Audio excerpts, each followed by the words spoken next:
Subaru. Today, a brand we associate with words like reliable, safe, family-friendly. But when it first came to America, Subaru was anything but. Back in 1968, the only Japanese car most Americans would have considered buying was one of these. Enter Malcolm Bricklin, a man who, with good reason, referred to himself as the P.T. Barnum of the car world.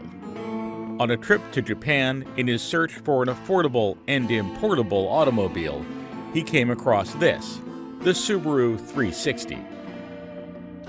It was so inexpensive, so unattractive, Subaru worked it into its ad campaign. Because it's cheap and ugly, a little Subaru goes a long way to make you happy. If this reminds you a little bit of a Volkswagen Beetle, well, it's about 2/3 the size, but in Japan it was nicknamed the Ladybug. And like a Beetle, it does carry its two-cylinder, two-stroke, 25-horsepower engine in the back. And you might imagine that driving the 360 is something like driving a Volkswagen Beetle. And you'd be right, except it's way, way worse.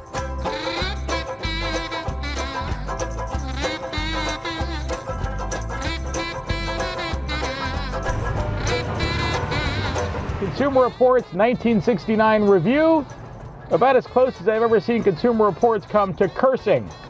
The Subaru's emergency handling was even scarier. If one had to make a sudden steering correction at top speed, about 55 miles an hour, to avoid an accident, the result would very likely be an accident.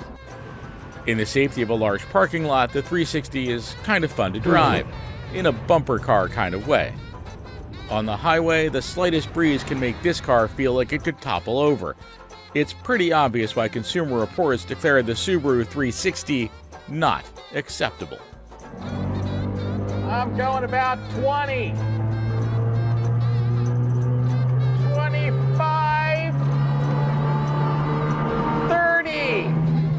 Woo. I've never driven a car in my life with my foot all the way to the floor so much.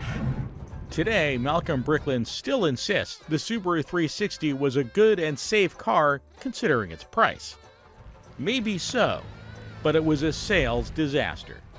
These days, Subaru cars are routinely lauded by Consumer Reports for their safety and performance. Just goes to show you, in America, there's always a second chance.